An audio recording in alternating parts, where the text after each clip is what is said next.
Hello everyone. In this quick revision series of economy, we are going to complete money and banking. So money and banking हम इस lecture के अंदर complete करेंगे. ठीक है, मैं सब कुछ आपको रिवाइज करा दूंगा, रिकॉल करा दूंगा, प्लस इसके जितने भी कंसेप्ट हैं ना मनी एंड बैंकिंग के सब क्लियर कर दूंगा. और इसके देखने के बाद ना आप इस लेक्चर को देखने के बाद आप सारे पीवाईक्यू आराम से सोल्व कर पाओगे. ये मेरी गारंटी है दोस्तों, आप सारे पीवाईक्यू सोल्व कर पाओगे. ठीक है, अपने बारे में थोड़ा बता देता हूँ. मेरा इकोनॉमिक्स बैकग्राउंड ही है, मैंने ग्रेजुएशन भी इकोनॉमिक्स में करी है और मास्टर भी इकोनॉमिक्स में ही करी है. ठीक है, तो हम इसके अंदर एक्टिव रिकॉर्ड पीडीएफ का इस्तेमाल करेंगे जो राहुल सर ने बनाई है. ठीक है, अभी राहुल सर कौन है मैं आपको बताता हूँ. ये इसमें पीसीएस ऑफिसर है. ठीक है, और इनका खुद का चैनल भी है यूट्यूब पर. तो क्रेडिट इनको जाता है राहुल सर को. ठीक है, पीडीएफ बनाने का. प्लस ये पीडीएफ जो है फ्रीली अवेलेबल है. ठीक है, टेलीग्राम पर, तो वहां से आपको ये डाउनलोड कर सकते हो ये. ठीक है, पीडीएफ. अब इस पीडीएफ के अंदर मैं आपको दिखा दूं कि भैया मनी एंड बैंकिंग हम पूरा कंप्लीट करेंगे, रिवाइज करवाऊंगा मैं आपको, सारे कंसेप्ट क्लियर कर दूंगा, प्लस इसके अंदर कुछ पीवाईक्यूज भी डिस्कस करेंगे. और एक बात और दोस्तों, आपने इकोनॉमिक्स चाहे मुनाल सर से पढ़ी हो, सिविल सर से पढ़ी हो, विवेक सर से पढ़ी हो, चाहे विभाग सर से पढ़ी हो, कहीं से भी पढ़ी है आपने इकोनॉमिक्स, इवन आपने सेल्फ स्टडी भी करी है ना. ठीक है, तो मैं ये एज्यूम करके चल रहा हूँ कि आपके पास सिर्फ और सिर्फ एनसीईआरटी जितनी नॉलेज है. ठीक है, कि केवल आपने एनसीईआरटी ही पढ़ी है इकोनॉमिक्स की, और सिर्फ इकोनॉमिक आपको बस एनसीईआरटी जितनी ही नॉलेज है. मैं ये एज्यूम करके चल रहा हूँ इन लेक्चर्स के अंदर. दैट मीन्स कि मैं आपको सब कुछ बेसिक से क्लियर करवा दूंगा. ठीक है, सब कुछ बेसिक से क्लियर करूंगा ताकि आप सब कुछ समझ पाओ आसानी से. और दोस्तों एक बात और, जब कंसेप्ट क्लियर रहेंगे ना आपके, तो क्वेश्चन कैसे भी आ जाए आप सारे क्वेश्चन कर पाओगे, सोल्व कर पाओगे. प्रीलिम्स के अंदर आपका एक क्वेश्चन भी गलत जाने वाला नहीं है, क्योंकि कंसेप्ट वाले क्वेश्चन में आप श्योर होते हो कि मेरा ये आंसर है. ठीक है, तो इस क्योंकि रिवीजन सीरीज का क्या बेनिफिट्स है, आप सब कुछ रिवाइज एंड रिकॉल कर पाओगे इजीली. एग्जाम ओरिएंटेड है, दैट मींस हम पीवाईक्यू थीम बेस्ड प्रिपरेशन कर रहे हैं. कंसेप्चुअल क्लैरिटी करूंगा सब कुछ, जितने भी टॉपिक्स है विद एमसीक्यू. प्लस आपको दोस्तों जितने भी क्वेश्चन आते हैं ना इकोनॉमिक्स के, आपको इसी सीरीज से मिलेंगे, डोंट वरी. 30 to 35 5 मार्क्स जो है ना आपको इसी सीरीज से मिलने वाले हैं. ठीक है, तो कॉन्फिडेंस और प्रीलिम्स मार्क्स बूस्टर सीरीज है हमारी. तो इस लेक्चर को स्टार्ट करते हैं. और एक बात और दोस्तों, हमने इकोनॉमी की फर्स्ट वीडियो के अंदर नेशनल इनकम अकाउंटिंग कंप्लीट कर दिया था. ठीक है, तो 1 आवर की वीडियो थी वो, और इसके अंदर मैंने आपको पूरी नेशनल इनकम अकाउंटिंग कंप्लीट करा दी थी. ठीक है, बेसिक से. ठीक है, तो सब कुछ आपको रिवाइज कर रिकॉर्ड करा दिया था मैंने. जो अभी नहीं हुए ना, जाके वो हमारी फर्स्ट वीडियो देख लो. प्लस दोस्तों मैंने ना इसकी प्लेलिस्ट बना दी है. ठीक है, मतलब आपको वीडियो 1 या मतलब लेक्चर 1 लेक्चर 2 करके आपको सारे जो है ना जितने भी वीडियोस आएंगे इसके अंदर आपको इसी के अंदर प्लेलिस्ट के अंदर मिल जाएंगे. ठीक है, तो complete economics Indian economy for UPSC prelims क्योंकि रिवीजन सीरीज के प्लेलिस्ट में ही आपको सारी वीडियोस मिलेंगी. ठीक है, अब तक 2 वीडियो डाल चुका हूँ, अब जो ये वीडियो बना रहा हूँ ये तीसरी वीडियो होगी, इसकी थर्ड वीडियो होगी. ठीक है, और एक बात और दोस्तों, देखो मैं लेक्चर ट्राई कर रहा हूँ कि आपको हर दिन प्रोवाइड कर दूँ चैनल पर. ठीक है, हर दिन का मतलब ये है कि मेरे को 30 to 40 मिनट्स का लेक्चर डेली अपलोड करना है. ठीक है, तो वीडियो का पार्ट बनेंगे, पार्ट 1 पार्ट 2 करके जो लेंदी चैप्टर होंगे. ठीक है, मैं आपसे ये बोलूँगा आप प्ले लिस्ट को और प्लस चैनल के नोटिफिकेशन को ऑन करके रखना ताकि आपको वीडियो की नोटिफिकेशन मिल जाए. ठीक है, जैसी वीडियो आती है वीडियो देख के अपना लेक्चर कंप्लीट करो, जिससे आप सब कुछ रिवाइज कर लोगे आराम से. जो चीज़ आप जो है ना 2 घंटे लगाओगे लेक्चर को रिवाइज करने में, ठीक है, इस चैप्टर को रिवाइज करने में 2 घंटे लगाओगे, मैं आपको 1 आवर से कम में वो रिवाइज करके दे दूंगा, रिवाइज करा के दे दूंगा. प्लस आपको आप जो छोड़ दोगे ना वो भी मैं इसके अंदर कंप्लीट करा दूंगा. दैट मीन्स कि आपको नहीं पता कि प्रीलिम्स में क्या आने वाला है, और मुझे इसलिए पता है क्योंकि मैंने पीवाईक्यू का पूरा एनालिसिस कर रखा है. ठीक है, और मैं इस पीवाईक्यू के पैटर्न को समझता हूँ. ठीक है, क्योंकि मैंने लास्ट के 25 ईयर्स के पीवाईक्यूज लगा रखे हैं. ठीक है, प्लस मैं इस पीवाईक्यू पैटर्न को समझता हूँ डेली.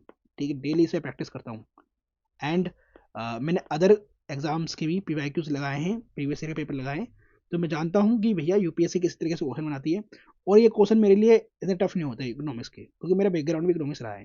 ठीक है, अब इस लेक्चर को स्टार्ट करते हैं और इसको कंप्लीट करते हैं चैप्टर को. ठीक है दोस्तों, आज हम इस वीडियो के अंदर money as a chapter full complete करने वाले हैं.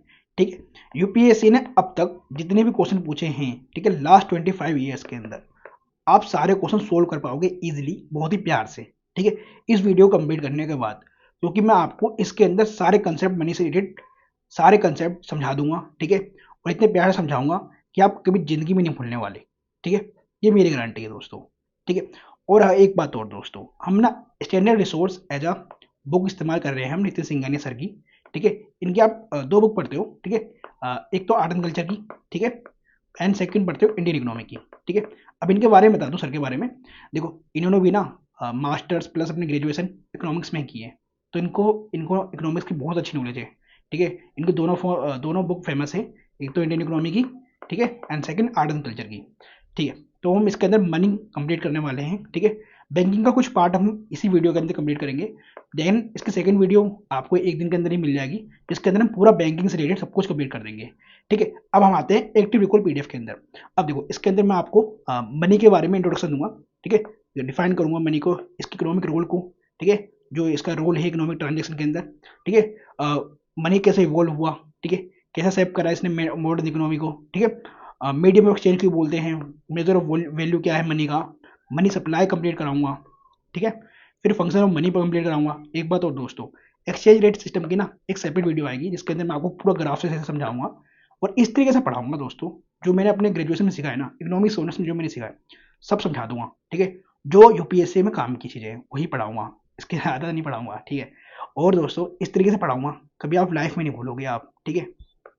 एंड आगे हम इसके अंदर देखेंगे, ठीक है? और जो मैं ये बता नहीं रहा हूँ ना दोस्तों, ये मैं सोचना कि मैं इसे छोड़ दूंगा, ये सेपरेट वीडियोस बनेंगी इनके ऊपर, ठीक है? एंड मनी सप्लाई इसके अंदर कंप्लीट करेंगे हम, ठीक है? मनी सप्लाई के अंदर M1 M2 M3 M4 सबको समझाऊंगा इसके अंदर मैं, ठीक है? मनी सर्कुलेशन, ठीक है? ये सब समझाऊंगा मैं। मनी क्रिएशन, मनी क्रिएट कैसे होता है, कमर्शियल बैंक का क्या रोल है मनी क्रिएशन में, ठीक है? मनी मल्टीप्लायर सबको समझाऊंगा। मॉनेटरी पॉलिसी, ठीक है? आरबीआई के पास टूल है, ठीक है, टू कंट्रोल मनी, है ना? Repo rate, reverse repo rate, standing deposit facility, marginal standing facility, bank rate, liquidation facility, reserve requirement, market stability scheme सब कंप्लीट कराऊंगा इसी वीडियो के अंदर, ठीक है? और इसके अंदर डिफरेंस भी बताता जाऊंगा और इस तरीके से करा दूंगा कि आप इनमें से एक भी टूल भूलने वाले नहीं हो, ठीक है? और इनमें से ना यूपीएससी क्वेश्चन हर साल पूछती है आपसे, 1 to 2 क्वेश्चन आपको सिर्फ और सिर्फ इन्हीं टॉपिक से मिल जाएंगे आपको, ठीक है? तो इनको अच्छी तरीके से तैयार करेंगे और आरबीआई का फंक्शन भी देखेंगे इसी वीडियो के अंदर, ठीक है? और पूरा बैंकिंग के लिए सेपरेट वीडियो मैं 1 या 2 दिन में आपको प्रोवाइड कर दूंगा चैनल पर। क्यों दोस्तों, देखो हमारे पॉलिटी की सीरीज भी चल रही है, तो मुझे एक दिन पॉलिटी की वीडियो डालनी है यूट्यूब पर, फिर एक दिन इकोनॉमिक्स की डालनी है, और मैं ट्राई कर रहा हूँ कि भैया PT 365 जो रह गई है ना उसे भी कंप्लीट करा दूँ, ठीक है? PT 365 क्या है, तो करंट अफेयर्स की सीरीज है हमारी, ठीक है? इसमें कहते हैं पूरे साल करंट अफेयर्स कंप्लीट कर रहे हैं, और इस तरीके से PT 365 कंप्लीट करा रहा हूँ कि पूरे यूट्यूब चैनल पर आपको कोई नहीं करा पाएगा, ठीक है? जो डेप्थ नॉलेज चाहिए ना यूपीएससी के लिए वो प्रोवाइड कर रहा हूँ मैं आपको PT 365 की सीरीज के अंदर, ठीक है? मैं अभी बताता भी जाऊँगा कि मैं आपको मैंने ये PT 365 में पढ़ा दिया है, ताकि आप लिंक कर पाओ, ठीक है? अब अब हम स्टार्ट करते हैं इस वीडियो को, और इसके अंदर सबसे पहले हम जाते हैं पहले लास्ट 25 ईयर्स के PYQs पर, यूपीएससी ने किस तरीके से money supply, monetary policy related, ठीक है, मनी से रिलेटेड किस तरीके से क्वेश्चन पूछे हैं, ये मैं आपको PT 365 पे भी दिखा चुका हूँ, ठीक है? आप थोड़ा डेप्थ में देखेंगे, ठीक है? तो यूपीएससी ने आपसे स्टेरिलाइजेशन पूछ लिया कि स्टेरिलाइजेशन क्या मतलब है, क्या समझते हो आप, ठीक है? अभी स्टेरिलाइजेशन ना मैं आपको फॉरेन एक्सचेंज मार्केट में ना पूरा अच्छी तरीके से समझाऊंगा, बहुत डिटेल में, डोंट वरी। और डिटेल में इस तरीके से समझाऊंगा ना कि आपका ज़्यादा समय ना जाए, ठीक है? आपका समय बचाऊंगा, टाइम बचाऊंगा, ठीक है? जो आप पढ़ने में समय लगाओगे ना उसे कम समय में मैं आपको करा दूंगा कंप्लीट, और इस तरीके से कराऊंगा भूलोगे भी नहीं आप, ठीक है? Maintaining price stability by controlling inflation, अब इन्फ्लेशन का नेक्स्ट वीडियो अलग आएगी, ठीक है? इसी का ध्यान रखना। तो इन्फ्लेशन से रिलेटेड जितनी भी कंसेप्ट है क्वेश्चन पूछता है यूपीएससी, आप सब कंप्लीट कर पाओगे, आराम से कर पाओगे। 15 से 16 क्वेश्चन जो है ना यूपीएससी आपका इकोनॉमी से ही पूछती है, ठीक है? जो कंसेप्चुअल होते हैं मोस्टली, और आप ये आराम से कंप्लीट कर पाओगे। दैट मीन्स 30 to 35 मार्क्स आपको इसी सीरीज से आराम से मिल जाएंगे आपको प्रीलिम्स पेपर में। और दोस्तों मैं बता रहा हूँ 30 to 35 मार्क्स ना आराम से ये सोल्व कर पाओगे क्वेश्चन, आराम से ले आओगे आप प्रीलिम्स के अंदर इकोनॉमी से। बस इसके सीरीज को सही से कंप्लीट कर लेना, जैसे जैसे बोल रहा हूँ वैसे कर लेना, ठीक है? सो टाइट मॉनेटरी पॉलिसी ये सब वगैरह देखेंगे क्या होता है, डिवोल्यूशन ऑफ डोमेस्टिक करेंसी से करने से क्या होगा, ठीक है? Reserve Bank of India by करेगी गवर्नमेंट सिक्योरिटीज तो क्या होगा, सेल करेगी तो क्या होगा, रूपी डेप्रिसिएट होता था क्या होता है, डिवोल्यूशन होता तो क्या होता है, ये सब देखेंगे। देन ये वाला क्वेश्चन देखो मैंने आपको पीटी 65 में समझाया था और याद मतलब सोल्व करवाया था। Then risk of a currency crisis क्या होता है समझाऊंगा, इससे रिलेटेड सारे कंसेप्ट समझाऊंगा। ठीक है, आप विड्रॉ कर लेते हो 1 लाख केस के अंदर तो मनी सप्लाई पे क्या फर्क पड़ता है, ठीक है, मनी मल्टीप्लाई पर क्या फर्क पड़ता है ये समझाऊंगा। ठीक है, आरबीआई का फंक्शन सारे समझाऊंगा, सारे कंसेप्ट क्लियर कर दूंगा। ठीक है, और ये देखो आरबीआई क्या करेगी है ना, to stop the slide of the Indian rupee, लेकिन यहाँ पर क्या पूछा नोट, नोट क्या नहीं करेगी। ठीक है, तो इस तरीके से भी यूपीएससी क्वेश्चन पूछती है आपसे। मॉनेटरी पॉलिसी कमेटी के ऊपर क्वेश्चन पूछ रखा है, मनी मल्टीप्लायर के ऊपर क्वेश्चन पूछ रखा है यूपीएससी ने, इन्फ्लेशन के ऊपर क्वेश्चन पूछ रही है यूपीएससी। ठीक है, आरबीआई के फंक्शन के ऊपर बार बार पूछ रही है, आरबीआई से रिलेटेड एसएलआर, रेपो रेट, ठीक है, रिवर्स रेपो रेट, इन सब के ऊपर यूपीएससी क्वेश्चन पूछ रही है। देखो एसएलआर, ठीक है, एंड इंटरेस्ट रेट डिक्रीज होगा तो क्या होगा, सप्लाई ऑफ मनी के ऊपर क्या फर्क पड़ेगा, या फिर क्या करेंगे, मतलब बेसिक के अंदर हम क्वेश्चन नहीं पढ़ रहे, हम थीम देख रहे हैं कि किससे किस तरीके से यूपीएससी क्वेश्चन पूछ रही है आपसे। तो सप्लाई ऑफ मनी पे क्वेश्चन पूछ रही है आपसे। ठीक है, लिक्विड एसेट्स के बारे में पूछ रही है क्वेश्चन आपसे। ठीक है, ओपन मार्केट ऑपरेशन के बारे में क्वेश्चन पूछ रही है। तो इस तरीके से हम सब कुछ समझने वाले हैं। और एक बात और दोस्तों, इस वीडियो देखने के बाद ना ये सारे क्वेश्चन जितने भी दिखा रहा हूँ आपको लास्ट 25 ईयर्स के, आप ये सारे सोल्व कर पाओगे इजिली, बहुत ही प्यार सोल्व कर पाओगे।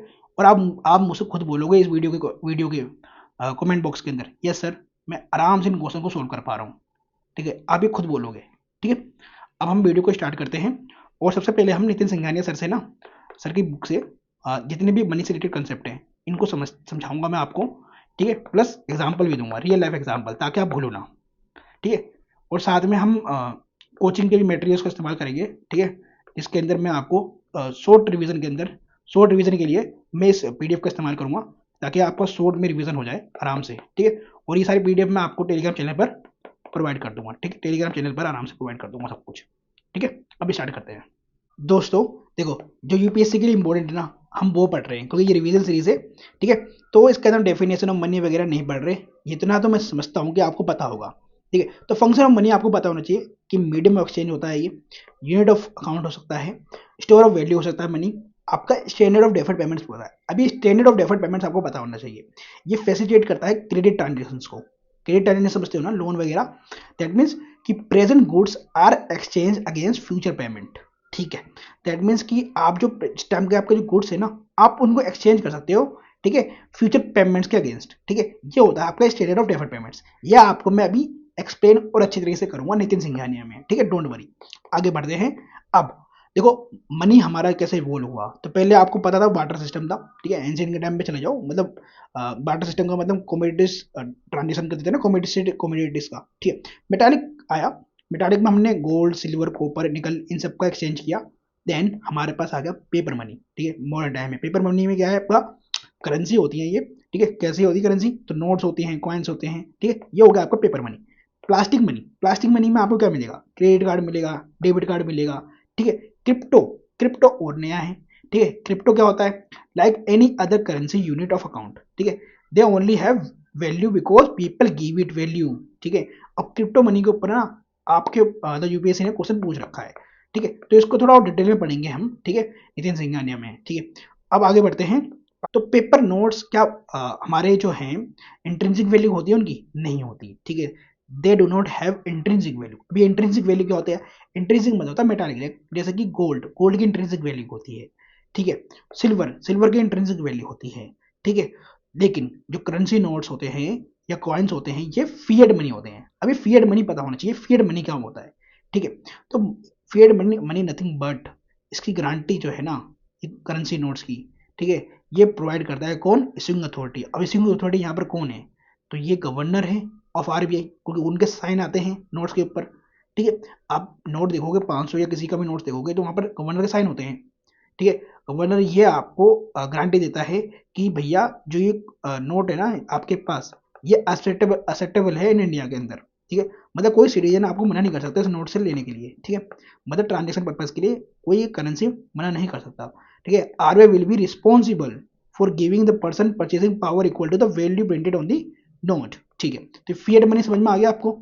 अभी हम नितिन सिंघानिया में भी देखेंगे इसे और। ठीक है, लीगल टेंडर क्या होता है, देखो लीगल टेंडर मतलब होता है कि लीगल है, लीगल मतलब आप उस वो कानून नहीं है, लीगल का मतलब समझ जाएगा वो कानून नहीं है। तो currency notes and coins are also called legal tenders, ठीक है। फिएट मनी भी है और लीगल टेंडर्स भी हैं, बट ये इनके पास इंट्रिंसिक वैल्यू नहीं होती है क्योंकि वो मेटालिक मनी नहीं है, मेटालिक नहीं है, ठीक है। तो हाँ, तो लीगल टेंडर है, that means can not be refuse by any citizen of India, जो मैंने अभी आपको इसी के अंदर समझाई थी फिएट मनी के अंदर। फिएट मनी में गारंटी दी जाती है, ठीक है। लीगल टेंडर हो गया तो गारंटी भी दे रहे हैं, प्लस ये लीगल है, दैट मीन्स कि ये लॉफुल है, तो लॉज के अंडर में है, दैट मीन्स कोई सिटीजन इसे मना नहीं कर सकता। बट चेक क्या लीगल टेंडर होते हैं? नहीं होते। क्यों? एक बात बताओ, आपको भरोसा नहीं है सामने वाले व्यक्ति के ऊपर कि उसके बैंक अकाउंट में पैसा है या नहीं, और वो चेक इशू करके दे रहा है।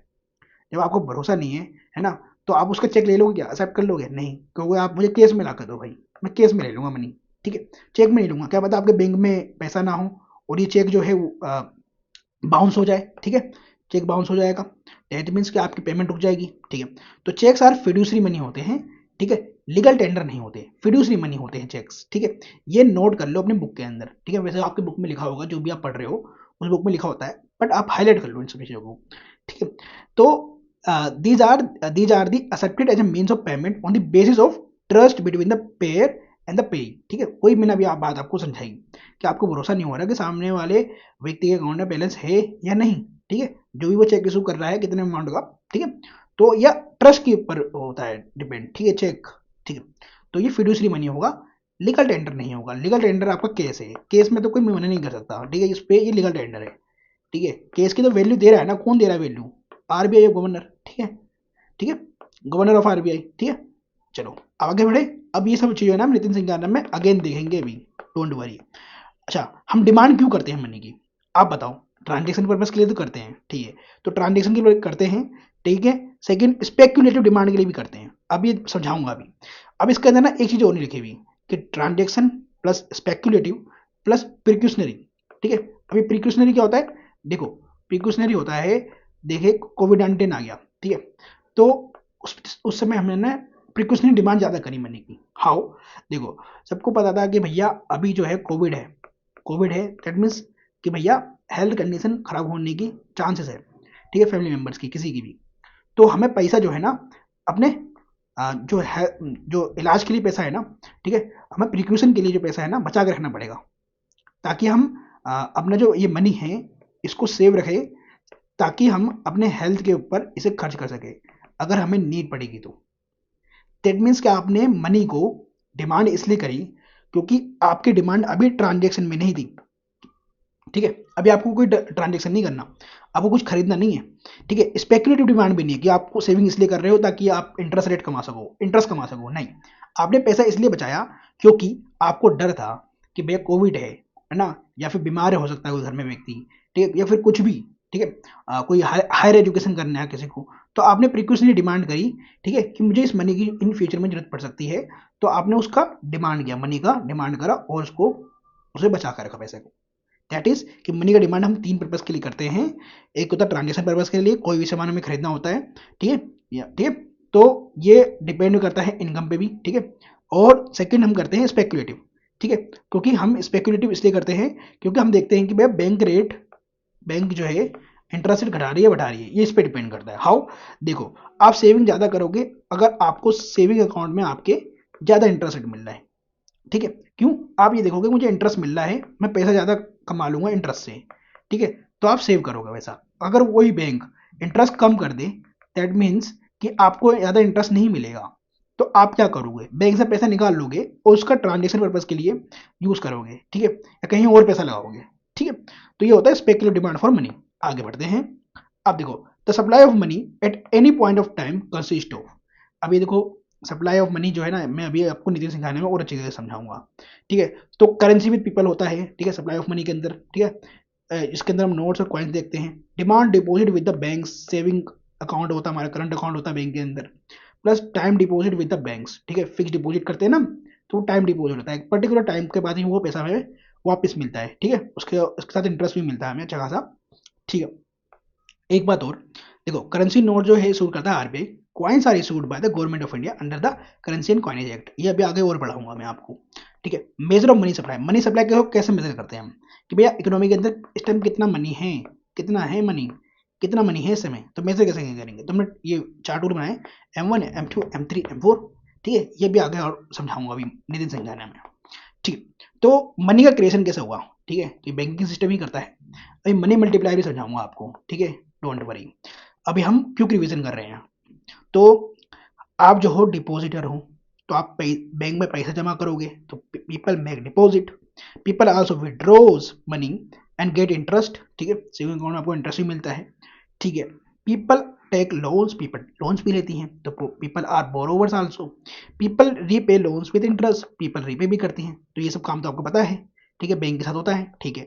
आगे एसेट आपको पता होना चाहिए, एसेट्स क्या होते हैं, क्यों, इसके ऊपर यूपीएससी क्वेश्चन पूछती है आपसे डायरेक्ट, जो है ना, यूपीएससी ने ये पूछा था कि भैया बताओ आप, जो स्कूल कमर्शियल बैंक होते हैं ना, उनके एसेट्स क्या होंगे और लायबिलिटीज क्या होंगे, ठीक है। तो आपको अगर ये पता होता तो आप आराम से वो क्वेश्चन जो है प्रीलिम्स का आराम से सोल्व कर लेते।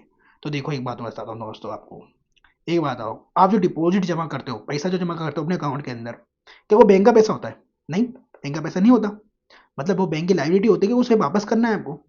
तो एक बात बताओ, वो जो डिपॉजिट आप जमा कर रहे हो बैंक के अंदर, क्या वो उसका एसेट होगा, नहीं होगा, नहीं होगा, क्योंकि पीपल कीप विद इट, ठीक है। ये डिपॉजिट जो कौन जमा करता है, पीपल लोग करते हैं, तो ये बैंक की क्या हुई, लाइबिलिटी, उसे वापस करना है, ठीक है, वो लाइबिलिटी हुआ, ठीक है। तो लाइबिलिटी क्या होता है, any firm are its debts और what it owes to others, जो उसको देना होता है वापस, या उसके डेट होते हैं, वो लाइबिलिटीज होते हैं। एसेट क्या होता है, a resource with economic value that is individual corporation और country owns or control with the expectation that it will provide future benefit। ये बात सही है, कोई भी ऐसा रिसोर्स जिसकी कोई इकोनॉमिक वैल्यू हो, दैट मीन्स दैट इज एक इंडिविजुअल भी हो सकता है, कॉर्पोरेशन का भी हो सकता है, ठीक है, कंट्री का भी हो सकता है ना। और वो इसको ये भरोसा है, एक्सपेक्टेशन है कि इसके अंदर एक फ्यूचर बेनिफिट मिलेगा, ठीक है, वो आपका एसेट होता है। एक बार बताता हूँ, आपका जो घर है, हाउस है, वो आपका एसेट है, यस है। आपके पास जो गोल्ड है वो एसेट है, यस है, क्योंकि इसकी भैया फ्यूचर बेनिफिट मिलेंगे आपको, यस, ये तो एसेट में आएगा। तो एसेट ऑफ फॉर बैंक क्या होगा, एक बात बताओ, जो बैंक पैसा कमा रही है, ठीक है, जो रिजर्व रख रही है आरबीआई के साथ अलग से, ठीक है, पैसे कमाने के बाद, वो उसका एसेट होगा, यस होगा। जो वो लोन प्रोवाइड कर रही है दूसरों को, तो वो लोन जब वो दे रही है किसी को, तो लोन तो वापस आएगा, वापस आएगा, और उन लोन के अंदर उसका इंटरेस्ट रेट भी आएगा, दैट में ये भी उसका एसेट होगा, यस होगा, ठीक है। तो ये आपको पता होना चाहिए। चलो आगे देखो, ये मैं आपको मनी मल्टीप्लायर में समझाऊंगा, अभी ये चार्ट जो है ना मनी मल्टीप्लायर में समझाऊंगा, जैसे इसमें ये समझाऊंगा कि कमर्शियल बैंक कैसे मनी जो है ना छापती है, मतलब मनी क्रिएट कर रही है इकोनॉमी के अंदर, ठीक है। तो process of credit creation by the banking system, ये भी मैं आपको समझाऊंगा, बहुत ही आराम से समझाऊंगा, बहुत ही प्यार से, ठीक है। अब आरबीआई का फंक्शन देख लो, ठीक है। आरबीआई का फंक्शन वैसे आपको पता है, जैसे 1935 में स्टेब्लिश हुआ है रिटर्न यंग कमेटी के रिकमेंडेशन पे, और कौन सा एक्ट बना था, तो आरबीआई एक्ट 1934 बना था। फर्स्ट गवर्नर कौन थे, सर ऑब्सबर्न स्मिथ, और first governor after independence CD Deshmukh, ठीक है। और ओनली गवर्नर वो सर्व फॉर 8 years होते बेनेगॉल रामा राव, ठीक है। अच्छा, ये फुल्ली आउंड बाय द गवर्नमेंट है, ठीक है, पहले नहीं थी, ध्यान रखना। एंड हेडक्वार्टर इसका मुंबई में मिलेगा। As work as per the RBI act 1934, RBI is not an autonomous body through though it acted as in the past, ठीक है। चलो अभी ये आगे आपको और समझाता हूँ किसके अंदर, नितिन सिंघानिया में। फंक्शन क्या है, मॉनेटरी अथॉरिटी है इनकी, है ना, रेगुलेटर एंड सुपरवाइजर है फाइनेंशियल सिस्टम के, मैनेजर ऑफ फॉरेन एक्सचेंज है, ठीक है। और ये फॉरेन एक्सचेंज रिजर्व को क्या कहते हैं, कंट्रोल भी करते हैं। तो एक बात बताओ, ये जो कंट्रोल करते हैं ना, ये किसके अंडर में करते हैं, ये करते हैं फॉरेन एक्सचेंज मैनेजमेंट एक्ट 1999 के अंदर, ठीक है, 99 एक्ट के अंदर, ठीक है। चलो, तो ये जो है ना आपको मैं सेपरेट वीडियो के अंदर पढ़ाऊंगा, ठीक है, जहाँ पर मैं फॉरेन एक्सचेंज वगैरह सब कुछ समझाऊंगा आपको विद ग्राफ, ठीक है। इशूअर ऑफ द करेंसी है, मतलब नोट छापते भी है, ठीक है। डेवलपमेंटल रोल भी है इनका, बिल्कुल। पेमेंट एंड सेटलमेंट सिस्टम के अंदर भी इनका अच्छा खासा रोल है। अच्छा, बैंकर्स टू द बैंक भी हैं, बैंकर्स टू द गवर्नमेंट भी हैं, ठीक है, ये भी बढ़ाऊंगा अभी आपको मैं, ठीक है। अब मॉनेटरी पॉलिसी का भी काम होता है किसका, आरबीआई का होता है, ठीक है। तो इसके अंदर अभी हम मॉनेटरी पॉलिसी टूल्स भी पढ़ेंगे, जिसमें क्वांटिटेटिव टूल्स के अंदर मैंने बताया था, रिजर्व रेशियो क्या होता है, open market operations, repo rate, ठीक है, और reverse repo rate, bank rate, MSF, LAF, ठीक है, मार्केट स्टेबलाइजेशन स्कीम, ठीक है। तो इसको पूरा कंप्लीट करते हैं, क्वालिटेटिव ये सब, ठीक है। अब हम चल रहे हैं नितिन सिंघानिया पर। यहाँ पर मैंने आपको क्यों रिवीजन कराया है, ठीक है, जिससे आपको आपकी मेमोरी में सब कुछ ये रिकॉल हुआ होगा, ठीक है। अगर आपने पढ़ा होगा तो ये सब चीजें रिकॉल हुई होंगी। अब हम चल रहे हैं नितिन सिंघानिया पर, और इसको इन डेप्थ समझाता हूँ मैं आपको, ठीक है। चलो दोस्तों, मैंने आपको फिएट मनी पढ़ा दिया है, ठीक है। फिएट मनी होता क्या है, तो जितने में आपके पेपर नोट्स कॉइन्स होते हैं ये सारे फिएट मनी होते हैं, ठीक है। फिएट मनी के अंदर आपको फेस वैल्यू तो देखने को मिलेगी इनकी, बट इनकी इंट्रिंसिक वैल्यू नहीं होती कोई, ठीक है। तो इंट्रिंसिक वैल्यू नहीं होती, ठीक है, बट फेस वैल्यू होती है, ठीक है। 500 रुपीज का नोट है तो 500 रुपीज के नोट से आप 500 रुपीज की कमोडिटीज को खरीद सकते हो, ठीक है। लेकिन इसकी गारंटी जो है कौन प्रोवाइड करता है, ये इशूइंग अथॉरिटी करता है, और इशूइंग अथॉरिटी कौन है यहाँ पर, आपकी आरबीआई है, ठीक है। अब आगे बढ़े। अब आपको ना सिग्नोराज पता होना चाहिए, सिग्नोराज क्या होता है। देखो दोस्तों, सिग्नोराज ना आपको इसलिए पता होना चाहिए क्योंकि यूपीएससी इस पे क्वेश्चन पूछ सकती है, ठीक है। डायरेक्ट पूछ लेगी सिग्नोराज होता क्या है। तो देखो यहाँ पर तो जैसे 2000 रुपीज का नोट का दे रखा है एग्जाम्पल, मैं आपको 500 रुपीज का देता हूँ क्योंकि 2000 वाला तो डिसकंटिन्यू हो गया है, ठीक है। तो 500 रुपीज का क्वाइन नोट जो है आरबीआई छाप रही है, फिर आरबीआई काम है नोट छापना, मनी सप्लाई करना, ठीक है। मनी सप्लाई मतलब मनी को छाप के इकोनॉमी के अंदर इंजेक्ट करना, ठीक हो, ये किसका काम है, आरबीआई का काम है, ठीक है। तो आरबीआई जो है ये आरबीआई की कमाई होती है, ठीक है। आरबीआई की क्या होती है, ये सिग्नोराइज अर्निंग होती है, इनकम होती है। कैसे, मैं अभी आपको समझा रहा हूँ। तो 500 रुपीज का जो उसका नोट है ना, उसको समझ लो कि 4 रुपए लगे, ठीक है, इसे बनाने में, इसे क्रिएट करने में 4 रुपए लगे, ठीक है, ये 500 रुपीज के नोट को छापने में, ठीक। अब एक बात बताओ, वो आपसे क्या कह रही है कि 500 रुपीज का मेरे से नोट ले लो 500 रुपीज में ही, आप आरबीआई से 500 रुपए का नोट 500 रुपए में खरीदते हो, ठीक है। और ये आरबीआई जो है ना, ये कहता है कि इसकी फेस वैल्यू 500 की है, और आप इस 500 की ना कोई भी कमोडिटी खरीद सकते हो मार्केट में जाके, ठीक है। दैट मीन्स वो आपसे ये बोल रहा है कि आप ये 500 रुपीज का कोई भी कमोडिटी खरीद लो मार्केट के अंदर जाके, और ये 500 रुपीज का आप सामान खरीद सकते हो उससे, 500 रुपीज के नोट से, ठीक है। बट आरबीआई को ये 500 रुपीज का मनी जो है क्रिएट करने में कितने रुपए लगे, ओनली 4 रुपए लगे, तो उसकी कॉस्ट केवल 4 रुपए की थी, 4 रुपीज की थी। दैट मीन्स उसने कमाई कितनी कर ली, अब 500 में से 4 को माइनस करोगे तो उसने 496 रुपए की कमाई कर ली, यही इसका होता है सिग्नोराज। दैट मीन्स कि ये क्या है, आरबीआई की अर्निंग है, ठीक है। आरबीआई की क्या है, ये अर्निंग है, कमाई है, ठीक है। चलो, तो यहाँ पे लिखा हुआ है seigniorage earned by the Reserve Bank of India through printing currency. आगे बढ़ते हैं। अब देखो concept of money supply, supply का मतलब क्या होता है, आप मुझे हिंदी में बता दो। मतलब सप्लाई करना, ठीक है, पुश करना, मतलब कुछ भी क्रिएट करना, सप्लाई करना, बढ़ाना, ठीक है। चलो, मनी का मतलब क्या, मनी का मतलब भी आपको पता ही है, चलिए। अब मनी सप्लाई को एक बार ये समझते हैं इकोनॉमी के टर्म में, कि ये देखो एक स्टॉक कंसेप्ट होता है। अब ये स्टॉक कंसेप्ट क्या होता है, स्टॉक कंसेप्ट का मतलब है कि आप एक पर्टिकुलर टाइम पर किसी भी चीज को मेजर कर सकते हो। तो मनी सप्लाई को आप पर्टिकुलर टाइम पर मेजर कर सकते हो, यस कर सकते हो। The total stock of money in circulation among the people, इसका ध्यान रखना, among the people at a particular point of time is called money supply.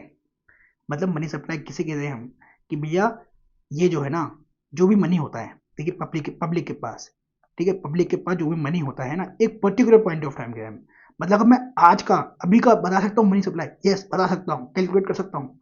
That means जितना भी मनी पब्लिक ने हेल्ड कर रखा है एक पर्टिकुलर टाइम पर, उसको हम मनी सप्लाई कह देंगे, इसको हम मनी सप्लाई कह देंगे, बस इतना समझो। एंड मनी सप्लाई के अंदर क्या इंक्लूड नहीं होता, तो इसको देखो आप, ये इंपॉर्टेंट है।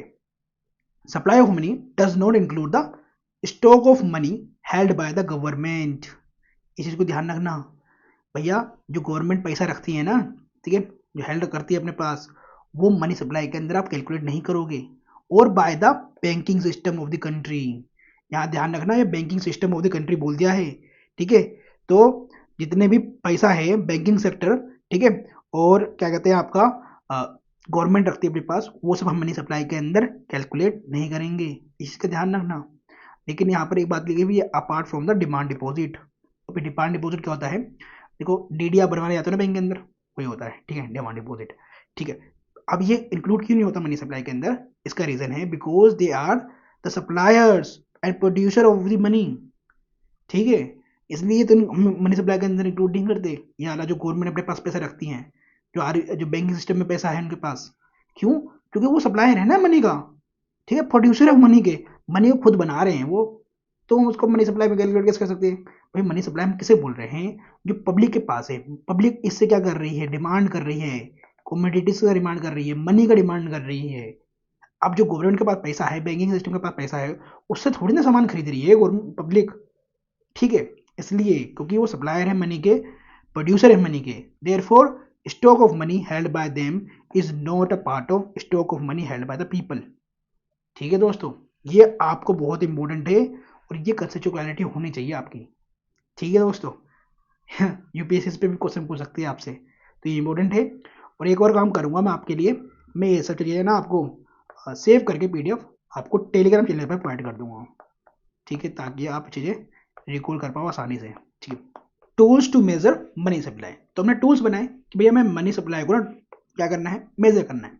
तो हमने ये सारे टूल्स बनाए, ठीक है, M0, M1, ठीक है, M2, M3 और M4। तो इसके अंदर हमने कैटेगराइजेशन क्यों करी, अभी समझाता हूँ। ठीक है, हमने M0 को बोल दिया रिजर्व मनी, ठीक है, नंबर लगा दिया M से मनी और 0, ठीक है, रिजर्व मनी बोल दिया। अभी ऐसा क्यों, ठीक है, क्योंकि देखो हमने यहाँ आपके पास करेंसी जो है सर्कुलेशन में होती है, ठीक है। तो जो करेंसी जो सर्कुलेशन में होती है, जो हम ट्रांजेक्शन करते हैं, एक तो वो मनी, ठीक है, बैंकर्स डिपॉजिट विद आरबीआई। चलो, जो बैंक डिपॉजिट करती है आरबीआई के साथ मनी, एक तो वो आ गया। दोस्तों एक बात और, ये सब चीजें मैं अभी आपको समझाऊंगा कि बैंक जो है, स्कूल कमर्शियल बैंक जो है आरबीआई के अंदर डिपॉजिट क्यों करती है, अभी समझाऊंगा आगे। Then other deposit with RBI, ठीक है, जो अदर डिपॉजिट होते हैं आरबीआई के साथ, ये भी क्या करते हैं हम M0 के अंदर क्या करते हैं, कैलकुलेट करते हैं, मेजर करते हैं। तो हमने इसे रिजर्व मनी क्यों कह दिया, क्योंकि इसके अंदर देखो बैंक डिपॉजिट कर रही है आरबीआई के साथ, अदर डिपॉजिट भी कर रही है, प्लस करेंसी जो है सर्कुलेशन के अंदर है, इसलिए हमने इसको बोल दिया रिजर्व मनी। अभी नेरो मनी है, ठीक है, M1। नेरो मनी के अंदर हम क्या कर रहे हैं, करेंसी विद पब्लिक। अब देखो करेंसी विद पब्लिक, जो पब्लिक के पास पैसा है, plus demand deposit with banking system, जितने भी डीडी जो है जो बैंकिंग सिस्टम के साथ जुड़े हुए हैं, एक तो वो, plus other deposit with RBI, ठीक है, जो अदर डिपॉजिट है आरबीआई के साथ, वो हमने M1 में ले लिया। अभी आगे और समझाऊंगा इसको। M2, M2 में हमने M1 ले लिया, जो M1 अभी ऊपर दिखाया था, plus saving deposit with post office saving banks, ठीक है, जो पोस्ट ऑफिस के अंदर सेविंग बैंक्स होते हैं ना, सेविंग अकाउंट वगैरह होते हैं, उसका पैसा। M3, M3 को हम ब्रॉड मनी कह रहे हैं, ठीक है, ये नोट रखना। और M3 के अंदर हमने M1 लिया, प्लस टाइम डिपॉजिट ले लिया विद बैंकिंग सिस्टम। अब देखो ब्रॉड मनी क्यों करें, ब्रॉड मतलब बड़ा, ठीक है। अभी बड़ा कैसे होगा, क्योंकि आपने टाइम डिपॉजिट जमा कर दिया। अब टाइम डिपॉजिट क्या होता है, फिक्स्ड अमाउंट होता है ना, एफडी होता है ना, फिक्स्ड डिपॉजिट, तो एक टाइम के बाद ही मिलता पैसा आपको वापसी, इसलिए इसको ब्रॉड मनी कह रहे हैं, और ये टाइम डिपॉजिट है। ठीक है, M4 में क्या आ गया, M3, ठीक है, ये वाला इसके अंदर आ गया, plus all deposit with post office savings excluding national saving certificate, ठीक है। तो ये सारा का सारा M4 में आ जाएगा। ठीक है, तो हमने ये कैटेगराइजेशन करा, ठीक है, चार कैटेगरी में, चार पांच कैटेगरी में हमने डिवाइड कर दिया कि भैया इन चार पांच कैटेगरी के अंदर हम मनी मनी को मेजर करेंगे, मनी सप्लाई को मेजर करेंगे इकोनॉमी के अंदर। इन टूल्स को हमने बनाया, ठीक है। अब ये टूल्स बनाया, अब इसके अंदर आप देखोगे तो आपको डिक्रीजिंग ऑर्डर में लिक्विडिटी मिलेगी। हाउ, लिक्विडिटी कैसे कहते हैं, लिक्विडिटी मतलब जो वो बहुत जल्दी, जो जो सॉलिड थी वो बहुत जल्दी लिक्विफाइड हो जाए, ठीक है, ठीक है, बहुत ज़्यादा लिक्विड हो, मैंने मतलब पैसा तुरंत निकल जाए हाथ से, तो वो एक ऐसा क्या होता है, वो होता है केस। केस आपका बहुत जल्दी निकल जाता है हाथ से, आपके हाथ में पैसा होता है, कुछ ना कुछ खरीद लेते हो, तुरंत लिक्विड हो जाता है वो, ठीक है।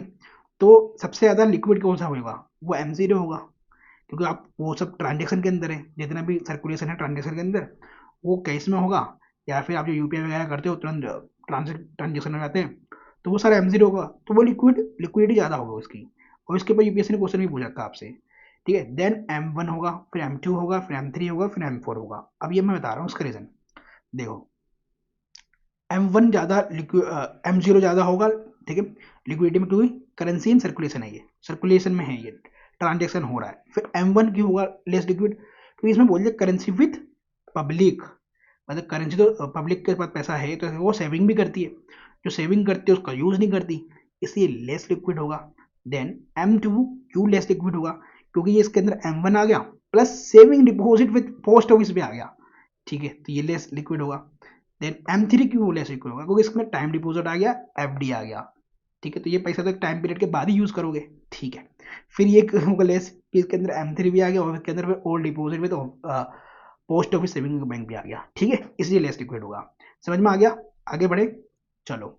अब ये न्यू एग्रीगेट वगैरह क्या होता है कि इसके अंदर हम एग्रीगेट कर लेते हैं, पूरा मनी को ये है प्लस प्लस कर लेते हैं और निकाल लेते हैं अमाउंट, ठीक है, कि कितना मनी जो है हमारा क्या कहते हैं, कितना जो है मनी हमारा इकोनॉमी के अंदर है, कितना मनी सप्लाई है हमारे इकोनॉमी के अंदर।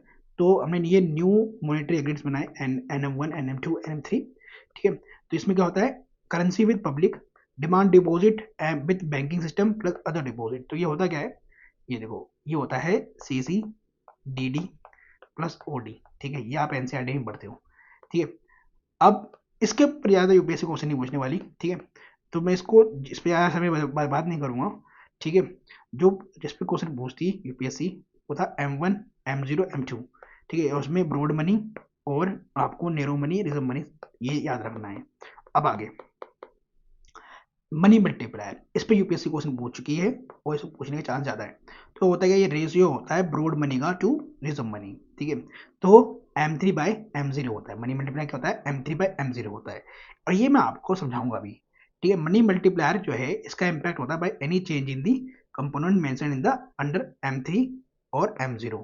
तो जो भी M3 और M0 में चेंज आएगा मल्टीप्लायर होगा, मतलब M3 को डिवाइड कर दो M0 से।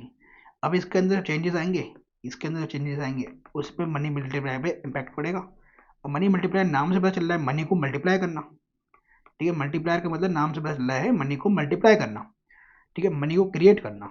और अभी मनी मल्टीप्लायर का मैं एग्जांपल समझाऊंगा आपको, ठीक है। अभी आगे बढ़ते हैं। अब ये बैंकिंग इन इंडिया, ये नेक्स्ट वीडियो में मैं इसे कवर करूंगा आगे। रिजर्व बैंक ऑफ इंडिया ये पढ़ेंगे अभी हम, ठीक है। जिसमें मैंने अभी आपको बताया भी था कि हिल्टन यंग कमीशन के रिकमेंडेशन पे RBI जो है कंस्ट्रक्ट हुआ था, बना था, ठीक है। तो एस्टेब्लिश हुआ था 1935 में, लेकिन इससे पहले ही एक्ट आ गया था हमारा 1934 में RBI एक्ट, ठीक है। ये नेशनलाइज्ड हो गया था 1949 में, ठीक है। मतलब फुल्ली गवर्नमेंट बॉडी हो गई है, मतलब गवर्नमेंट आउंड हो गई, ठीक है, गवर्नमेंट बॉडी हो गई, ठीक है। फुल्ली आउंड पे करता है गवर्नमेंट ऑफ इंडिया। और ये भी पढ़ा दिया मैंने, ये भी पढ़ा दिया कि CT देशमुख थे। एंड प्रेम्बल ऑफ RBI, ये आपको पता चाहिए, प्रेम्बल भी है RBI का। इसमें लिखा हुआ है उन्होंने कि रेगुलेट करेंगे, है ना, इशू करेंगे बैंक नोट्स को, कीपिंग करेंगे of reserves with a view to securing monetary stability India and generally to operate the currency and credit system of the country to its advantage. ये इनका प्रेम्बल है RBI का। RBI has fully owned subsidiaries, ठीक है। तो ये आपको नाम पता होना चाहिए, ये फैक्चुअल है, ठीक है। अब इनका काम क्या होते हैं मैं अभी आपको पढ़ाऊंगा। उससे पहले मैं आपको मनी मल्टीप्लायर जो है ना थोड़ा समझा देता हूँ, ठीक है। मनी मल्टीप्लायर तो मैंने आपको बताया था कि मैं टेबल समझाऊंगा आपको। ये रहा। अब देखो एग्जाम्पल लो कि आपने 1000 रुपये बैंक के अंदर डिपॉजिट करे, ठीक है। आप कस्टमर हो बैंक के, आपका अकाउंट है, सेविंग अकाउंट है। आपने अपने सेविंग अकाउंट में 1000 रुपये जमा कर दिए, 1000 रुपीज आपने डिपॉजिट करे। उसमें से कमर्शियल बैंक को जिसमें आपने जमा करा, उसको उसने क्या करा, उसमें से 100 रुपये उसने RBI के साथ या फिर अलग से सेव कर दिए, ठीक है। अलग से सेव कर दिए इसके अंदर, जो आपने 1000 रुपये जमा करा, ठीक है। अभी इतना समझो, बस अलग से सेव कर दिए, मैं आगे बढ़ाऊंगा इसके बारे में सब कुछ, ठीक है। फिर उसने क्या करा, 900 रुपये का, देखा 900 रुपीज जो बचे, उसने इसका लोन दे दिया, ठीक है। अब ये लोन दे दिया, लोन दे दिया। फिर जो ये लोन दिया ना 900 का, अब इसको 900 रुपीज वापस आएंगे, जो लोन दिया वो वापस भी आएगा। तो इसको 900 रुपीज वापस आए बैंक के पास। फिर इसने क्या करा, 900 जब भी वापस आए, फिर इसने इसमें से क्या करा, 90 रुपीज सेव कर लिए। क्यों, देखो यहाँ पर हम जो है ये एक मिनट बताता हूँ, ठीक है। ये CRR 10% रखा हमने, केस रिजर्व रेशियो, ठीक है। मैं अभी बताऊंगा अभी आपको केस रिजर्व रेशियो क्या होता है। तो मैं CRR 10% रखा, तो 10% ये पैसा जो है हमेशा सेव करेगी बैंक, ठीक है, मतलब अलग से रिजर्व रखेगी। तो 900 रुपये जब इसको वापसी आएगा लोन का अमाउंट, तो उसने 90 रुपये फिर से जमा कर लिए, 10% ऑफ 900। देन इसने 810 रुपये का 810 रुपीज़ का लोन दिया, फिर इसको लोन अमाउंट वापस ही आ गया। फिर इसने क्या करा, 81 रुपीज़ ने रिजर्व रख दिए पैसे, 10% ऑफ 810 का। देन इसने जो बाकी पैसा है फिर उसका लोन दिया, फिर इसको लोन अमाउंट वापसी आ गया, फिर उसने इसमें से 10% सेव करा, फिर इसने इतने का लोन दे दिया। ऐसा ये चेन चलती गई, ठीक है। अगर आप देखोगे ना कि मनी कितना मल्टीप्लाई हो गया, कितना क्रिएट हो गया इकोनॉमी के अंदर, इधर देखो टोटल रिजर्व्स, देखो इधर टोटल रिजर्व इसने शुरुआत में 100 रुपीज रखे। अब जब सेकंड चेन बनी तो उसके अंदर 100 ये वाला और ये 90 ये वाला, 190 हो गया रिजर्व, ठीक है। फिर 190 ये और 81 ये 270 होगा, फिर 270 ये 72.9 ये ये हो गया 343 रुपीज़ 0.9 रुपीज़, ठीक है। तो ये टोटल रिजर्व कितना हो जाएगा, इनको प्लस करोगे तो 1000 हो जाएगा, ये रिजर्व अमाउंट है। और आपने रिजर्व क्या कहता था, डिपॉजिट। तो जो आपने 1000 रुपये जमा करे थे, वो 1000 रुपये इन्होंने डिपॉजिट भी करते चले गए इन चेन के अंदर, ठीक है। तो अब ये बैंक का जो है यहाँ पर इक्वल हो गया। इक्वल मतलब आपने 1000 रुपये जमा करे, अब ये 1000 रुपये आप कभी भी ले सकते हो। तो यस, बैंक आपको 1000 रुपये ही कभी भी रिटर्न कर सकती है, क्योंकि बैंक ने अलग से पैसे बना लिए इससे। कैसे, जो लोन दिया तो इंटरेस्ट पेमेंट बनी, उससे उन्होंने पैसा कमा लिया। कैसे, देखो टोटल डिपॉजिट आपने 1000 रुपये करा था इनिशियल में, फिर उसने जो लोन दिया तो 900 रुपये का लोन लिया था, तो टोटल डिपॉजिट कितना हो गया, 1900 का हो गया। फिर उसने जो लोन दिया था 810 रुपये का, फिर टोटल डिपॉजिट कितना हो गया, 2710 रुपये का। फिर 729 का लोन दिया तो टोटल डिपॉजिट कितना हो गया, इतने का हो गया। देन टोटल डिपॉजिट उसके बाद कितना हो गया, 10,000 रुपये का हो गया। 1000 रुपये से 10,000 बना लिया टोटल डिपॉजिट के अंदर, और टोटल लोन कितने का दे दिया, 9000 रुपये का दे दिया। तो मनी को मल्टीप्लाई नहीं कर दिया उन्होंने, कई बुरे मल्टीप्लाई कर दिया। तो ऐसे करके स्कूटल कमर्शियल बैंक जो है क्या करते हैं, एससीबीज क्या करते हैं, मनी को मल्टीप्लाई करते हैं, इकोनॉमी के अंदर पैसा बनाते हैं, बिजनेस करते हैं ऐसे करके, ठीक है। तो इसे कहते हैं मनी क्रिएशन, ठीक है। Process of money creation by the banking system as a whole. और ये बहुत इंपॉर्टेंट है, ठीक है, ध्यान रखना। अगर ये कंसेप्ट आपको क्लियर होगा तो आप आराम से समझ सकते हो कि मनी मल्टीप्लाई होता क्या है, ठीक है। एक बात बताओ, ये आपके बैंकिंग हैबिट पे डिपेंड नहीं कर रहा, बैंकिंग हैबिट पे। दैट मीन्स कि आप पैसा जमा कर रहे हो, तो ये आपकी बैंकिंग हैबिट नहीं है आपकी, पैसा जमा करना, पैसा निकालना, लोन लेना, है ना, लोन की रिकवरी करना, ये बैंकिंग हैबिट है ना। तो यस, ये बैंकिंग हैबिट पे डिपेंड करता है। यस, अब आगे बढ़ते हैं, ठीक है। अब नितिन सिंह गाने पे आते हैं, और इसके आगे जो इम्पोर्टेंट है मनी के लिए वो पढ़ते हैं, जैसे फंक्शन ऑफ आरबीआई पढ़ते हैं अभी, ठीक है। फंक्शंस ऑफ आरबीआई, ठीक है। तो इसमें बताती है मैंने आपको कि इश्यूअर होते हैं बैंक नोट्स के, लेकिन इसमें एक बात ध्यान रखना है आपको कि 1 रुपये का कॉइन, 1 रुपये का नोट और जितने भी कॉइन्स होते हैं ये कौन इश्यू करता है, गवर्नमेंट ऑफ इंडिया करता है, ठीक है। बैंकर्स टू द गवर्नमेंट होते हैं, गवर्नमेंट के ही बैंक होते हैं ये। कैसे, ये बैंकिंग एजेंट की तरह काम करते हैं, फाइनेंशियल एडवाइजरी देते हैं, किसको, सेंट्रल गवर्नमेंट को भी और स्टेट गवर्नमेंट को भी। और आरबीआई जो है बाय भी करता है, सेल भी करता है गवर्नमेंट सिक्योरिटीज, किसके बिहाफ के ऊपर, गवर्नमेंट के बिहाफ के ऊपर, ठीक है। तो ये भी ध्यान रखना है आपको, ठीक है। यहाँ ध्यान रखना, मैं रिवीजन करा रहा हूँ आपको। बैंकर्स बैंक होते हैं ये, हाउ, देखो बैंकर्स बैंक कैसे भाई, क्राइसिस के टाइम पे ना स्केड्यूल कमर्शियल बैंक को यही बचाते हैं, यही पैसा देते हैं उनको, ठीक है, जब उनका कैश बैलेंस बिगड़ता है, ठीक है। और कमर्शियल बैंक जो है अपना जो रिजर्व्स है किसके साथ रखते हैं, आरबीआई के साथ ही रखते हैं। तो बैंकर्स बैंक नहीं है, ठीक है। और आरबीआई इनको कंट्रोल भी करता है, ठीक है। चलो, lender of the last resort होते हैं, वही अभी मैंने बताया था कि टाइम्स ऑफ क्राइसिस में ना स्केड्यूल कमर्शियल बैंक के, जो स्केड्यूल कमर्शियल बैंक है ना वो अप्रोच कर सकता है आरबीआई को टू गेट फाइनेंशियल असिस्टेंस, ठीक है।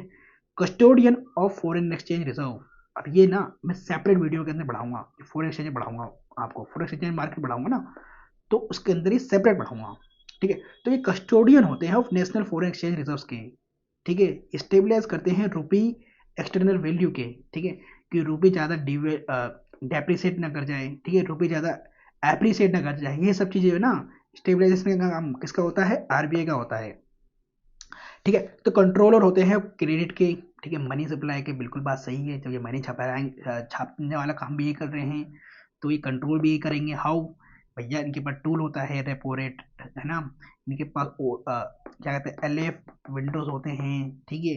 अभी मैं आपको पढ़ाऊंगा, इन्फ्लेशन को कंट्रोल करते हैं, एमपीसी कमेटी होती है हमारे यहाँ एक, ठीक है। ये अभी आपको पढ़ाता हूँ आगे, ठीक है। तो ये रेगुलेटर ऑफ द बैंक्स होते हैं, बैंक को रेगुलेट भी करते हैं थ्रू बैंकिंग रेगुलेशन एक्ट 1949 में जो बना था, ठीक है, इसके थ्रू। अब आगे, हाँ, देखो एक 1 रुपीज़ नोट के अंदर ना ये ओनली करेंसी है जिसके ऊपर सिग्नेचर जो है आपको फाइनेंस सेक्रेटरी के देखने को मिलेंगे, ठीक है, इस बात का ध्यान रखना। आगे, coins are minted in four mints owned by the government of India, यही बढ़ा दिया मैंने आपको।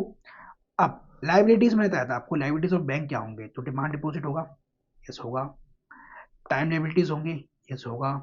Other demand and time liabilities होगा, यस होगा, जिसमें इंटरेस्ट देना होता है डिपॉजिट के ऊपर, ठीक है, सेविंग अकाउंट वगैरह पे, ठीक है, स्केड्यूल कमर्शियल बैंक को, ठीक है। अब इसके अंदर समझने वाली बात क्या है, ये है total demand and time liabilities को समझने के लिए। अब ये total demand and time liabilities क्या होती हैं, तो यहाँ पर देखो 1 2 3 डिमांड लाइबिलिटीज, ठीक है, जो करेंसी करंट बैंक अकाउंट होते हैं, सेविंग अकाउंट होते हैं, ये आपके डिमांड लाइबिलिटीज में आ गए, किसके? बैंक के। देन टाइम लाइबिलिटीज, जो फिक्स डिपॉजिट्स होते हैं, ये आ गया आपके टाइम लाइबिलिटीज के अंदर। अदर वाले में कौन आ गया? जैसे कि जो इंटरेस्ट पेमेंट करनी होती है उनको, अनपेड डिविडेंड देना पड़ता है उनको, है ना, इनको कैश कोलेटरल्स वगैरह देखने पड़ते हैं। तो ये आपके आ गए total demand and time liabilities के अंदर। अब ये एनडीटीएल क्या है? ठीक है, डीटीएल आपने पढ़ लिया, अभी एनडीटीएल क्या है? तो आगे लग गया नेट। मैंने कहा नेट क्या होता है? काट पीट का मिलना। अब काट पीट के क्या मिलेगा? तो डीटीएल में से ना एसेट को माइनस कर दो, किसके? बैंक के। Assets of the bank with other banks. ठीक है, मतलब आपने ये सारे क्या थे? बैंक के लाइबिलिटीज थी, आपने लाइबिलिटीज में से बैंक के एसेट को माइनस कर दिया। ठीक है, लेकिन ये एसेट कौन से होते हैं? Asset of the other bank, asset of the bank with other banks, जो अदर बैंक्स के साथ उनके एसेट्स होते हैं। जैसे कि एसबीआई का यूनियन बैंक ऑफ इंडिया के साथ कोई एसेट हो सकता है, या यूनियन बैंक ऑफ इंडिया का एसबीआई के पास कोई एसेट हो सकता है, तो उसको माइनस करना। ठीक है, चलो, तो एसेट ऑफ द बैंक में क्या इंक्लूड होगा, ये मैंने आपको पढ़ा चुका हूँ। ठीक है, आगे मॉनेटरी पॉलिसी इन इंडिया, ये इंपॉर्टेंट है और यही मुझे पढ़ाना है आपको। ठीक है, तो मॉनेटरी पॉलिसी के अंदर करते क्या है? इन्फ्लुएंस करते हैं मनी सप्लाई का, है ना, यही तो बताया मैंने आपको, ये आपको मैंने PT65 में भी पढ़ाया है। ठीक है, चलो, तो आरबीआई को दो चीज़ों का ध्यान रखना होता है। क्या? एक तो वो इकोनॉमिक ग्रोथ भी देखेगा कि मनी सप्लाई इतनी होनी चाहिए कि इकोनॉमी की ग्रोथ भी होते रहे। क्यों? देखो, पैसे से सब कुछ हो रहा है। ठीक है, पैसे से सब कुछ हो रहा है, मतलब भैया कंट्री के अंदर पैसे की जरूरत है, तो मनी हमें इतना सफिशियंट रखना है इकोनॉमी के अंदर, जिससे सारे इकोनॉमिक ट्रांजेक्शन वगैरह होते रहे। ठीक है, तो इकोनॉमिक ग्रोथ के लिए मनी का होना बहुत जरूरी है। ठीक है, तो मॉनेटरी ईजिंग करना काम किसका होता है? आरबीआई का काम होगा कि आराम से मनी मिल जाए, लोन आराम से प्रोवाइड हो जाए। ठीक है, जिसकी वजह से इन्वेस्टमेंट हो, इकोनॉमिक ग्रोथ होगी। ठीक है, एक चीज़ और दोस्तों, आरबीआई का ये भी काम है कि भैया इन्फ्लेशन ना बढ़ जाए ज़्यादा इकोनॉमी के अंदर, तो आरबीआई को इन्फ्लेशन भी कंट्रोल करना है ना। और इसके लिए हमने बनाया भी है कि इन्फ्लेशन टारगेटिंग करने के लिए हमने एमपीसी कमेटी भी बनाई है कि भैया आपने मनी इतना भी मतलब सप्लाई मत कर दो इकोनॉमी के अंदर, जिससे मनी इतना ज़्यादा हो जाए लोगों के पास, जो कि लोग ज़्यादा डिमांड करने लगे। और डिमांड ज़्यादा करेंगे तो इन्फ्लेशन होगा ना। जैसे अब भैया पहले लोगों के पास बहुत कम पैसा था। ठीक है, अब गवर्नमेंट ने एक्सपेंडिचर कर करके सब्सिडीज दे देकर लोगों के हाथ में पैसा पैसा दे दिया। ठीक है, तो मनी सप्लाई बढ़ गई, मनी सप्लाई बढ़ गई, लोन आपने सस्ते प्रोवाइड कर दिए, अब हर कोई लोन ले पा रहा है, तो मनी सप्लाई बढ़ने से क्या हुआ? लोगों के हाथ में पैसा आ गया। अब लोगों के हाथ में पैसा आ गया, अब कमोडिटीज आपके पास क्या है? लिमिटेड तो नहीं है, अनलिमिटेड, मतलब अनलिमिटेड तो नहीं है, लिमिटेड ही है। कमोडिटीज जब लिमिटेड ही हैं तो डिमांड कर रहे हैं, क्योंकि लोग डिमांड करेंगे, उनके पास पैसा ज़्यादा आ गया, इनकम बढ़ गई उनकी, तो उनके पास वो डिमांड करेंगे, वो आईफोन वगैरह खरीदेंगे। अब आईफोन तो भैया मार्केट में लिमिटेड ही है ना, है ना, अनलिमिटेड तो है नहीं। जब वो आईफोन खरीदना स्टार्ट कर देंगे तो आईफोन वाले करेंगे क्या? वो कहेंगे भैया हमने प्राइस बढ़ा दिया, प्राइस बढ़ा दिए, मतलब इन्फ्लेशन कर दिया उन्होंने। ठीक है, इन्फ्लेशन करना क्या होता है? प्राइस बढ़ना ही ना, कमोडिटीज का प्राइस बढ़ना ही इन्फ्लेशन होता है। ठीक है, तो उन्होंने प्राइस बढ़ा दिए तो इन्फ्लेशन हो जाएगा इकोनॉमी के अंदर। तो करना क्या आरबीआई को? जब मनी सप्लाई बढ़ जाती है तो आरबीआई को इन्फ्लेशन कंट्रोल करने के लिए करना पड़ेगा, मनी सप्लाई को कम करना होगा। ठीक है, तो ये रियल लाइफ एग्जाम, बस आपको ये समझना है। ठीक है, तो वो मनी सप्लाई को कम करने के लिए क्या क्या टूल होंगे इनके पास, ये भी हम पढ़ रहे हैं। तो instrument of credit control, credit control के लिए क्या क्या इंस्ट्रूमेंट है?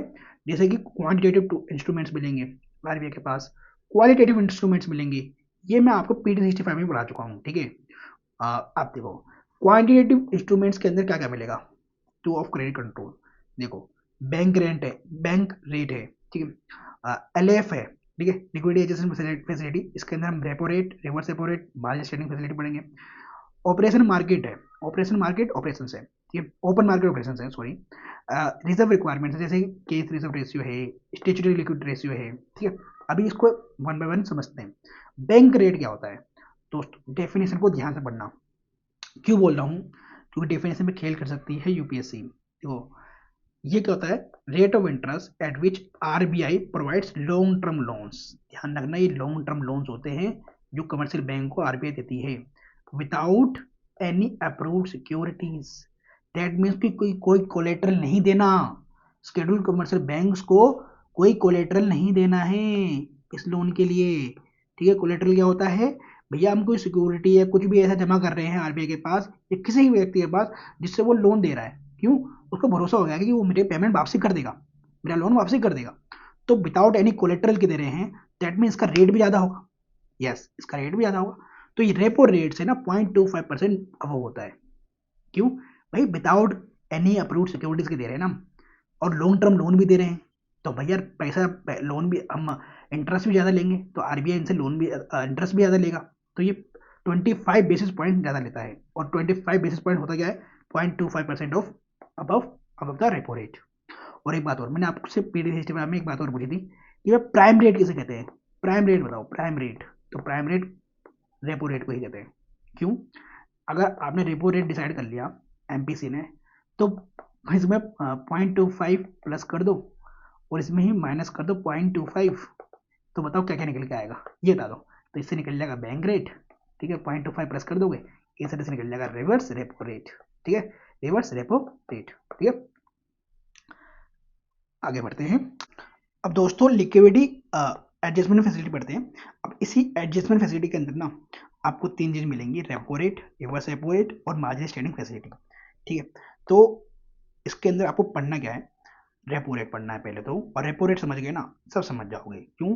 देखो, जब रेपो का ना आप फुल फॉर्म देखोगे ना, तो रेपो का फुल फॉर्म है रीपर्चेज ऑप्शन रेट, ठीक है, इस चीज का ध्यान रखना, रीपर्चेज ऑप्शन रेट, ठीक है। तो इसका मतलब उसके अंदर कुछ रीपर्चेज होता है, हाँ रीपर्चेज होता है, ठीक है। तो रेपो रेट कौन डिसाइड करेगी? एमपीसी डिसाइड करेगी, मॉनेटरी पॉलिसी कमेटी, ठीक है।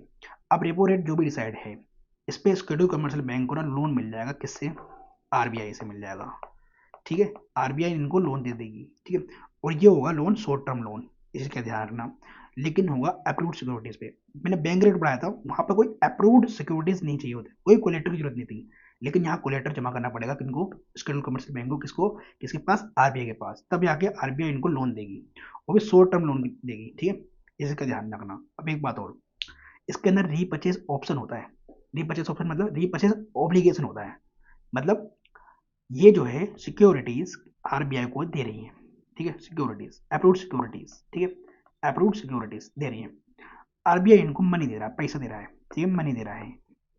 अब इसके अंदर सिक्योरिटीज में लिखा होगा कि भैया हमने जो पैसा जो लिया है ना आपसे, ये पैसा जो सिक्योरिटीज हम आपको दे रहे हैं, ये सिक्योरिटीज हम बाद में आपसे रीपर्चेज कर लेंगे, ठीक है, रीपर्चेज कर लेंगे, अभी हमें पैसे की जरूरत है, आप हमें मनी दे दो, ठीक है। ये जो सिक्योरिटीज हमने आपको दिया है, ये आपसे हम रीपर्चेज कर लेंगे in future, that is repurchase option rate, इसीलिए कहते हैं इसको रेपो रेट, ठीक है, रीपर्चेज ऑप्शन रेट, ठीक है, समझ में आ गया। रिवीजन सीरीज है, मुझे थोड़ा जल्दी कराना होगा सब चीज, ठीक है, ये फाउंडेशन कोर्स नहीं है जिसके अंदर मैं आपको खुलकर एक ही चीज समझाऊँ, ठीक है।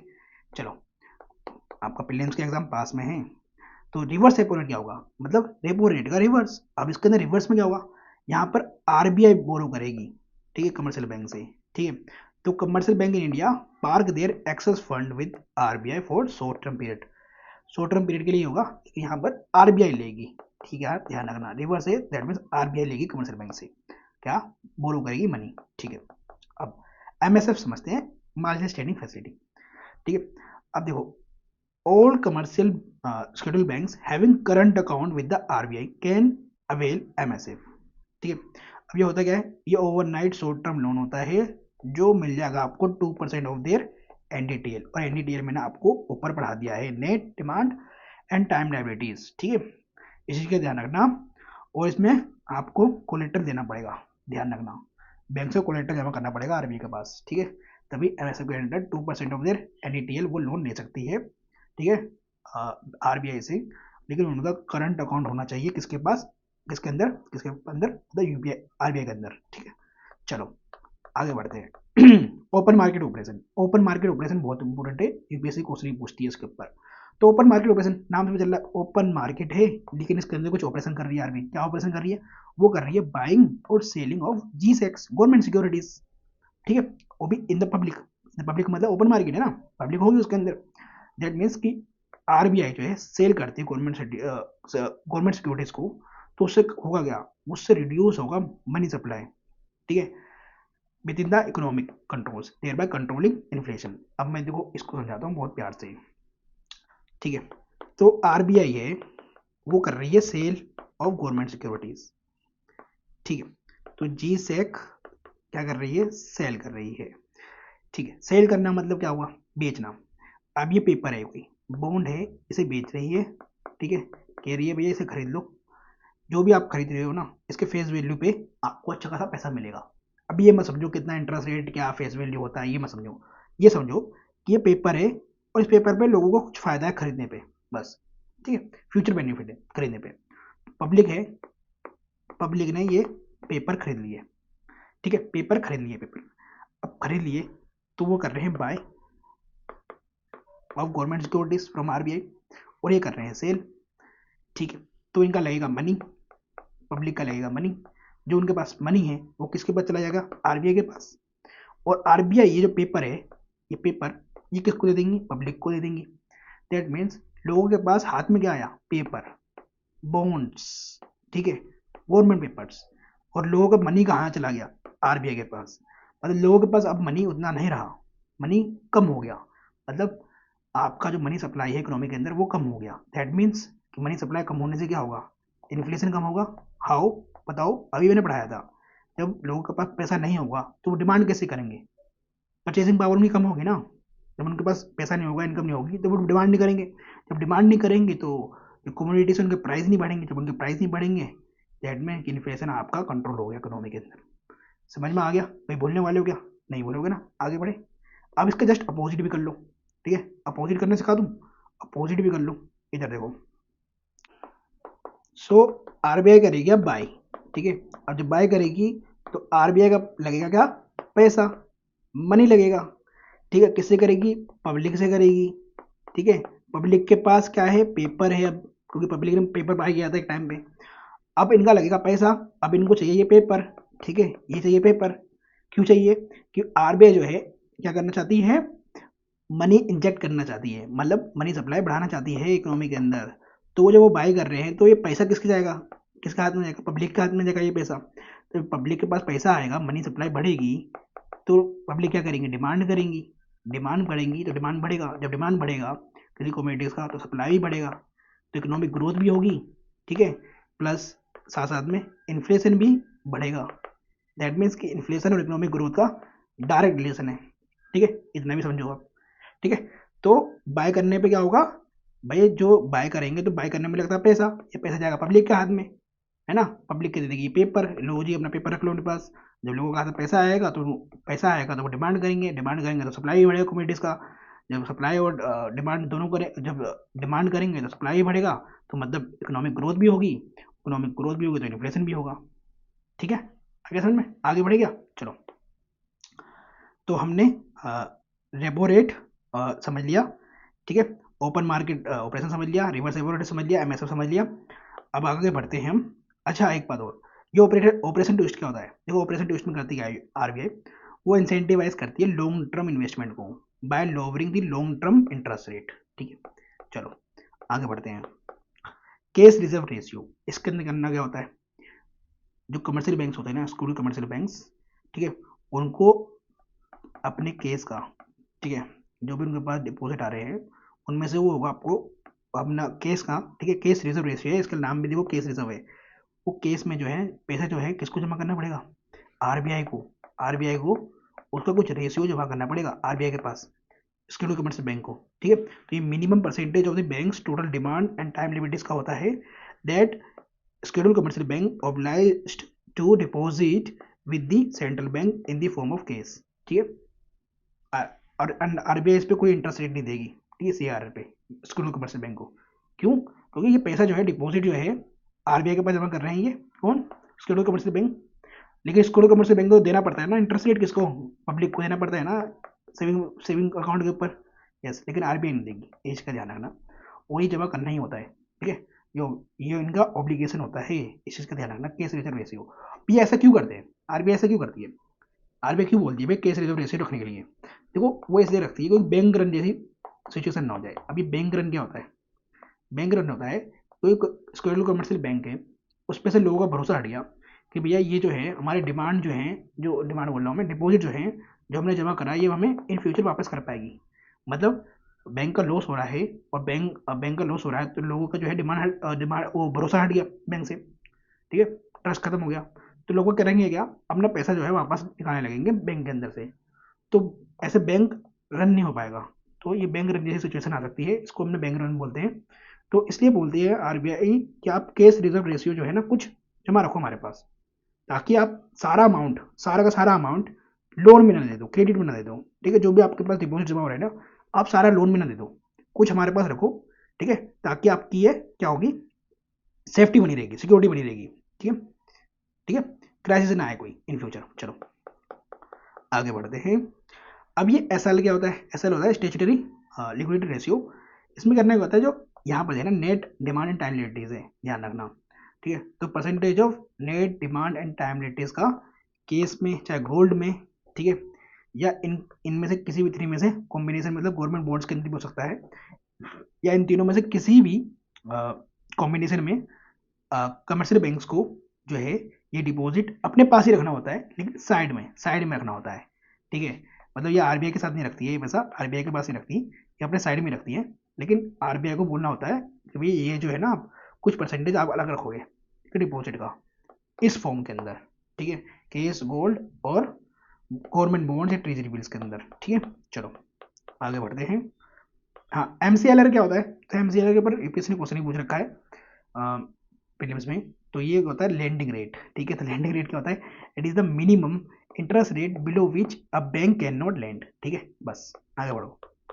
हाँ, अब देखो क्वांटिटेटिव टूल्स इन नटसेल, इसका लो स्क्रीनशॉट, ठीक है, कि अगर उसको आरबीआई को रिड्यूस करना है इन्फ्लेशन तब क्या करेगी, और उसको इंक्रीज करना है इकोनॉमिक ग्रोथ, मतलब इन्फ्लेशन बढ़ाना है तो क्या करेगी, क्योंकि इन्फ्लेशन और इकोनॉमिक ग्रोथ का डायरेक्ट रिलेशन होता है, मैंने अभी आपको समझाया था, तो इसका ले लो स्क्रीनशॉट और उसको मैंने आपको समझा दिया है, ठीक है, प्लस आपको पीडी 365 पे भी समझाया ये।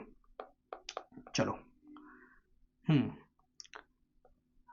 तो केस रिजर्व रेशियो समझा दिया मैंने आपको। हाँ, एक बात और दोस्तों, scheduled commercial bank are able to earn money while maintaining SLR, ठीक है, तो कैश रिजर्व रेशियो जमा करने पे ना उनको पैसा मतलब मनी वो है ना जनरेट नहीं कर सकते, लेकिन जब वो एसएलआर मेंटेन रखते हैं ना उससे पैसा कमा सकते हैं शेड्यूल कमर्शियल बैंक। तो इस पर यूपीएससी क्वेश्चन पूछ सकता है, ध्यान रखना कैसे कमा सकते हैं भाई, वो जो गवर्नमेंट सिक्योरिटीज होती है ना, वो गवर्नमेंट सिक्योरिटीज पे इंटरेस्ट मिलता है आपको, फेस वैल्यू पे अच्छा खासा डिस्काउंट मिलता है आपको, ठीक है, तो उससे पैसा कमा सकती है, ठीक है, कौन, शेड्यूल कमर्शियल बैंक।